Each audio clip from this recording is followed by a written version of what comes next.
Por que será que o iPhone é tão mais barato aqui nos Estados Unidos do que no Brasil? Por que será que os carros são tão mais baratos, os eletrônicos de maneira geral, instrumentos musicais, os tênis de marca, as roupas de marca? No vídeo de hoje eu vou explicar para vocês de maneira simplificada, pessoal, os fatores econômicos que levam a isso e vocês vão entender garantido ou o seu dinheiro de volta. Mas antes de começar a falar sobre esses produtos, pessoal, eu queria esclarecer que não é tudo que é mais barato aqui nos Estados Unidos. Na verdade, a maioria das coisas que pesam no orçamento familiar, por exemplo, a moradia, aluguel, a prestação da casa, educação, saúde e no médico, né, pessoal? Isso aí é muito mais caro aqui nos Estados Unidos do que no Brasil. E essas são as coisas que realmente pesam no teu orçamento. iPhone é uma coisa que se compra uma vez por ano, no máximo. Eu compro uma vez a cada 3 anos. E o motivo pelo qual essas coisas são mais caras, pessoal, é bem simples. Os salários são muito mais altos aqui nos Estados Unidos. Todas as profissões você ganha muito mais do que no Brasil. Então tudo que envolve alguém ter que trabalhar para você vai ser mais caro. Por exemplo, para você ir no médico vai ser muito mais caro. Por quê? Porque o médico também tem um salário muito mais alto do que no Brasil. As enfermeiras têm um salário muito mais alto do que no Brasil. Para você construir uma casa você precisa de pedreiros, pintores, marceneiros. Todas essas profissões você ganha bem aqui. Logo, se você precisa contratar esse pessoal para trabalhar para você, vai ser mais caro. Mas se você vive aqui, trabalha aqui e você também ganha um salário americano, isso meio que se equipara, né? Porque você também está ganhando bem mais e você está pagando mais e fica mais ou menos elas por elas. Mas nesse vídeo aqui, vamos focar nas coisas que são realmente mais baratas aqui nos Estados Unidos do que no Brasil, né? Como o exemplo do iPhone, calçados, roupas e etc. O que acontece, pessoal, é que esses produtos, na grande maioria das vezes, não são produzidos aqui nos Estados Unidos. O preço dos produtos, pessoal, são a soma de 4 fatores: o custo de fabricação, o custo de transporte, o lucro que as lojas vão colocar em cima disso e os impostos. Então, quando um produto é fabricado lá na China, por exemplo, hoje a maioria dos produtos, né, dos eletrônicos e das coisas assim mais simples, vem tudo da China. Essas lojas que a gente vê de $1 aqui nos Estados Unidos, isso aí é tudo produto da China, pessoal. O custo de fabricação disso não tem nada a ver com os Estados Unidos. Quem botou o preço nisso foi o chinês. Então o mérito de produzir isso a um custo muito baixo não é dos Estados Unidos, é da China. A China tem uma economia super industrializada, super eficiente, super automatizada e eles também têm mão de obra barata lá. A China tem 1,4 bilhão de pessoas, pessoal. Então é muita gente para trabalhar, você tem muita oferta de mão de obra, enquanto as coisas que são produzidas aqui nos Estados Unidos, elas dependem da mão de obra local. Os salários são mais altos, então o custo da mão de obra também é mais alto. Então, a maioria desses produtos, mesmo o iPhone, pessoal, o iPhone é da Apple, mas ele é fabricado lá na China. Aqui na Apple, que fica aqui, né, bem pertinho, eles fazem o design, eles desenvolvem o produto, como que ele vai ser, mas aonde ele é realmente fabricado é lá na China. As peças são fabricadas na China, a mão de obra é chinesa. Então, o custo de fabricação disso, tanto para o iPhone que vai ser vendido aqui nos Estados Unidos como no Brasil, ele não é definido aqui, ele é definido lá na China. China.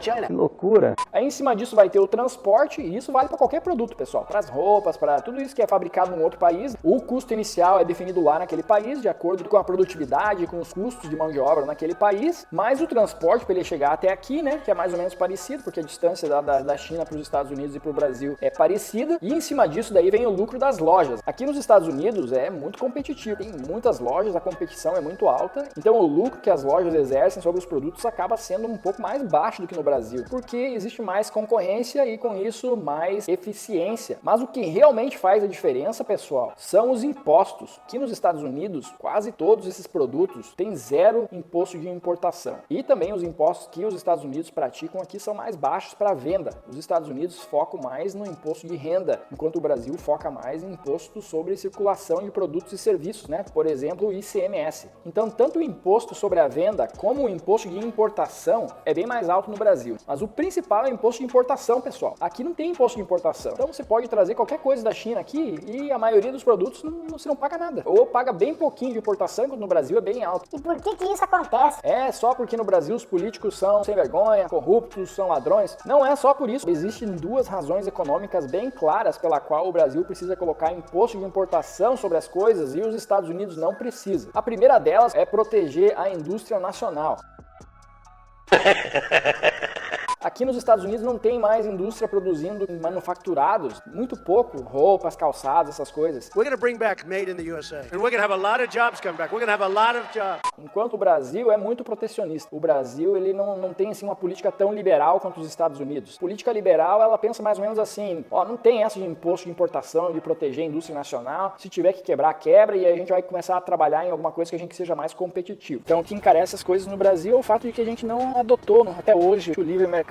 A gente protege a indústria nacional com impostos, com resultado prático para a população e que as coisas ficam mais caras. No Brasil, a gente ainda tem muitos setores industriais que são protegidos pelo governo. Por exemplo, o automobilístico, que faz com que até hoje os carros sejam taxados muito altos, né, os carros importados, o que faz com que as empresas que produzem no Brasil também deixem seus preços mais altos, porque elas podem, né? A competição que vem de fora, ela é taxada, então acaba que tudo fica mais caro aí no setor automobilístico para o Brasil. E a mesma coisa para vários outros setores, como de calçados, de roupas, de eletrônicos. A gente coloca imposto de importação para proteger a indústria nacional e, como resultado, as coisas ficam mais caras. Ah, agora eu entendi! O segundo fator, pessoal, é a balança comercial. Então, para quem gosta um pouco mais de economia, né? A balança comercial é quanto que você vende para o resto do mundo como país, comparado com o tanto que você compra. E quando você está mundo afora aí, pessoal, não tem milagre. Você não consegue comprar mais, né, importar mais do resto do mundo do que você exporta por muito tempo, porque senão aí você fica devendo. E aí o que é chamado de dívida externa começa a aumentar e isso tem consequências muito graves na economia. No mercado internacional, se você quer comprar mais, você precisa ter produtos para vender que as pessoas estejam interessadas em comprar. Então, basicamente, o limitador do tanto que você consegue importar sem ter problemas econômicos sérios com o desequilíbrio da balança comercial é mais ou menos aquilo que você consegue vender. As exportações dos Estados Unidos no ano passado, pessoal, foram de mais de 2 trilhões de dólares. Ou seja, eles produziram mais de 2 trilhões de dólares em produtos que eles venderam, entregaram para o resto do mundo. Então isso dá a eles aí o direito, né, assim, por assim dizer, de comprar 2 trilhões de dólares em produtos do resto do mundo sem desequilibrar a balança comercial deles. O Brasil conseguiu exportar só 240 bilhões, pessoal, 10 vezes menos. Então a gente fica muito limitado, a gente só pode importar 240 bilhões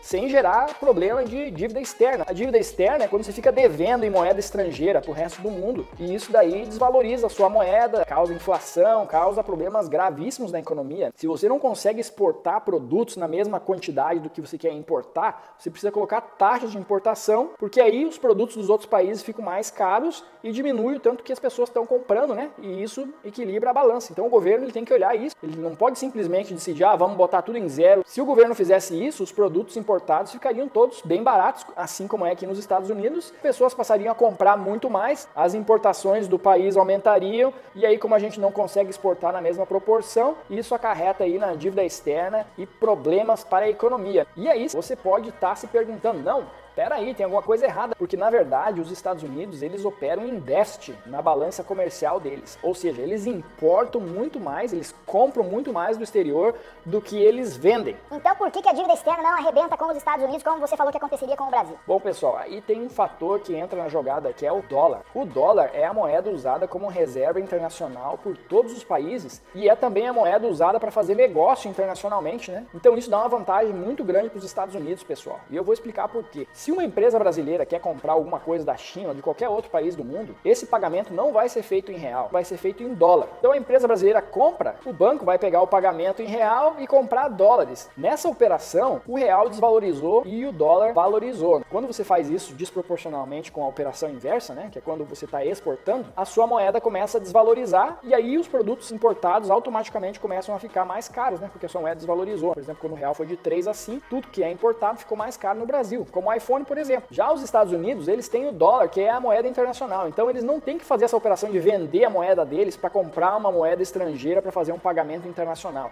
Eles pagam na própria moeda. Então eles não têm esse problema de estar desvalorizando a sua moeda quando eles estão operando em déficit. Ou seja, eles podem deixar os impostos de importação baixo, mesmo que isso esteja acarretando um desequilíbrio na balança comercial deles. Isso não é tanto um problema para eles como seria para o Brasil e para a maioria dos outros países do mundo. Caralho, agora eu vou entender essa porra. Então não é assim assim, pessoal, só o fato de que os políticos são corruptos e de que tem uma grande sacanagem acontecendo no Brasil. O problema é mais dos políticos serem incompetentes. Para resolver esse problema, o Brasil precisa aumentar a sua competitividade, produzir mais e produzir mais barato para conseguir vender mais e poder importar mais também do resto do mundo. Só que isso não acontece assim, pessoal, numa canetada. Vamos colocar um político que não é sem vergonha, ele vai tirar esses impostos de importação e aí a gente vai ficar com os preços baratos aí, igual os Estados Unidos. Para isso acontecer, a gente precisa de avanços reais, como um sistema tributário melhor, investir mais em infraestrutura, em portos, aeroportos, diminuir os custos, aumentar a estabilidade jurídica do país, institucional. Tudo isso são coisas que levam tempo e requer trabalho, seriedade e competência. E a maioria dos políticos que a gente elege, pessoal, eles estão mais preocupados em bater boca aí sobre assuntos que não resolvem esses que são os problemas reais. Se a gente quer ter produtos mais baratos e salários mais altos, como acontecem aqui nos Estados Unidos, a gente precisa de mais competência, pessoal. Mais competência, então vamos votar melhor, que esse daí é o caminho. Vamos votar melhor. Estamos todos confiando no senhor. Então, em resumo, os produtos que são mais baratos aqui nos Estados Unidos do que no Brasil são os produtos que não são nem produzidos aqui nos Estados Unidos. Eles são produzidos aí em países como a China, que são mais eficientes, têm mão de obra mais barata, uma indústria bem automatizada, e tudo que os Estados Unidos realmente faz é não botar imposto em cima disso. As coisas que realmente são produzidas aqui nos Estados Unidos, que dependem de mão de obra local, são bem mais caros, pessoal, porque aqui, como todos os salários são mais altos, os custos de produção aqui são altos. As empresas americanas que são competitivas no mercado internacional, como por exemplo a de carros, né? Elas são super automatizadas, elas têm muito pouca mão de obra, porque tudo que precisa de mão de obra local aqui nos Estados Unidos não vai ser competitivo internacionalmente. É por isso que a Apple nem tenta produzir os telefones aqui nos Estados Unidos. Eles fazem o projeto aqui e aí manda fabricar na China. Enquanto o Brasil exporta soja, carne, minério de ferro, os Estados Unidos, pessoal, exportam produtos de alto valor agregado, computadores, máquinas, produtos químicos, produtos farmacêuticos. O valor das exportações dos Estados Unidos são muito mais alto, então isso dá direito aos Estados Unidos a importar muito mais sem desequilibrar a balança comercial deles. Beleza, rapaziada? Deixa sua opinião aqui nos comentários, que sobre economia, política, futebol e religião, todo mundo tem a sua opinião e eu quero saber qual que é a sua. Valeu? Eu vejo vocês no próximo vídeo. Tchau!